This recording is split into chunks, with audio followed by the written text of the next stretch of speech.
Hey guys, thanks for watching.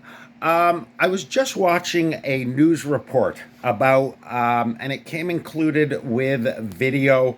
You guys have probably seen it. Now, I want to be clear. This is just my opinion alone, and my sense of outrage alone. I don't know if you will choose to share it with me, but I want to explain where that outrage comes from. All right. Now, the story is about the helicopter that crashed in Florida. It was on the way back from a training exercise or something, or something, and a fire broke out in the tail and subsequently crashed into an apartment block in a residential area. Now, they held a press conference after, touting the heroism of the two that survived out of the three, and mourning, of course, grieving the loss of the third service member. Now, here was where my issue was with this whole thing. I watched a couple of the news reports, and I saw the same video everyone else did of that helicopter rushing towards the nearest airport, of which he had radioed a mayday and his intention to get to this airport, which was in fact a number of miles away. It wasn't close by, for example. It wasn't right by. You'll notice also in the video, he was actually flying at a heck of a speed towards that airport, trying to get to this airport rather. Okay. And so, on the way to the airport, the helicopter crashes. They do this press release saying how brave everybody was and how fortunate no more lives were lost. And I'm sorry about the tragic accident of the. Here's the thing. That man's death was not an accident. I want to be clear again. I'm very sorry about his death. I'm very sorry that this incident happened. But in my estimation, it was avoidable.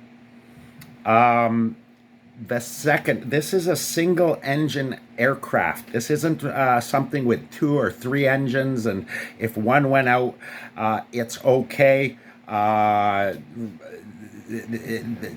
Through two other engines will get you back to the airport, or three other engines in the case of a super jumbo, it will get you back to the. No, this was a single engine aircraft where the engine visibly caught fire. They could look out their window and see their trailing smoke. Their instruments told them that their engine was on fire. Their all indications spoke of a catastrophic engine failure. Here's where the negligence came in. It's a single engine vehicle. The second that fire happened, he should have been looking for a place to land. A big intersection, a parking lot, a high school field, a public park. That's four big ones right there. Just four big ones. Had he made the decision at the initial fire alarms breaking out and the fact that he was going down, had he chosen to look for a place to land and land the helicopter right then, knowing that it's a fire in a single engine vehicle, get down on the ground. It isn't even like a small plane where if he loses the engine, it's not a super big deal. It is, of course, an emergency, but you can conceivably glide the plane down and land it safely somewhere under glide power. It's not even like that. In the matter of things like fire in a helicopter, even the auto rotation isn't going to. It might slow you down, but it's not gonna. You have to land that helicopter, and instead, that pilot chose to try to go for the airport. That, to me, in my mind, is where the negligence came in. Had he chosen to land in a shopping mall, a shopping mall parking lot, immediately upon realizing they are literally on fire, that man would still be alive. And the way that they spun the press release narrative really gets to me, because there, again, I'm sorry it happened, but don't paint these men out as heroes. Had they landed that, what was so heroic about crashing your helicopter into an apartment block, possibly killing inhabitants, and trapping one of your teammates in? What was heroic about that? Had you just landed that thing in a high school field, in a playing field, in a public park, in a on a shop, on a parkade roof, anywhere, you could have landed that helicopter and saved that man, that crash, and that man would not have lost his life. That is what really got to me about this. And then they had the gall to paint it out like these guys were heroes. No, their negligence caused the loss of that one man's life. And as regrettable as it is, I'm hoping that the narrative is that these guys did everything they could to prevent a crash and to prevent any sort of calamity, when in reality that's not what it was. He should have made the decision to land that helicopter the second that fire broke out and there was flames and there's bells and whistles going off in that cockpit. That's it. He should have landed. Anyway, I just wanted to get that out because I felt that, again, in the States, the narrative spun by that. Like, let me give you another, a little more in depth into that too. When if those families of these people, particularly the dead servicemen, they're probably going to get a settlement payout when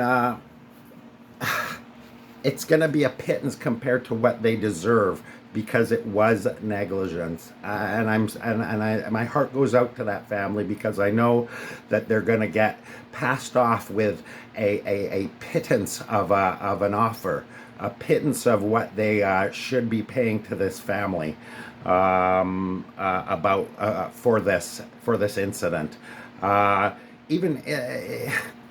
Even their crash, I know they had nothing in control of that, but leading up to that, they sure did have control into where they could have crashed. They could have looked for a pond. They could have looked for a golf course. They could have looked for, and you can't tell me that all of these potential landing spots that I'm listing aren't in rural or even urban areas, because they are. They're everywhere. Fields, playgrounds, parking lots, plenty of places to land a smoking helicopter safely. And they didn't. They chose instead to go for an airfield that was way, way far out of the capabilities of that chopper making it. And it was pure ego. It was the captain's ego that wouldn't let him ditch his bird on a football field. He had to get that thing home, and as a result, a man died from it. Again, I just want to make it clear that's just my own opinion, but to me, it's an example of how the American media, how they want to program you and have you sort of brainwashed and fit the narrative they want to spin. Not the truth, but the narrative of what they want to spin. So I'm really hoping that there's an investigation into this, and that responsibility is placed where it lies, because there's going to be a huge difference in payout to the family of that man that died when it's a negligent act compared to an accident. Well, it was just an accident that the fire happened and that the tail fell off and they crashed. Or was it negligent? Could that pilot have landed that helicopter in any of those four? And that's a big options in a rural, in an urban area. That's a lot of options.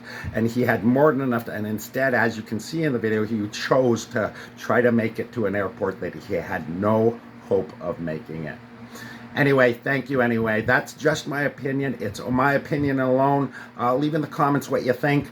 Again, I'm not laying, I guess I am laying blame, but I think it's a righteous blame. I mean, I've seen these news reports and they're making it out like these guys are heroes and that they saved lives somehow, when in reality, they disregarded basic protocol. I'm pretty sure when a helicopter engine catches fire, the protocol is to land it immediately, not just fly it wherever willy-nilly and hope you can make another 10, 15 miles out of it while there's flames billowing out and whatnot. I'm pretty sure that's not what you're supposed to do.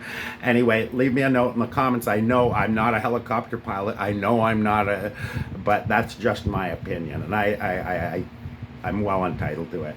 Anyway, thanks for watching, guys. I'll see you on the next one. Love y'all. See you out.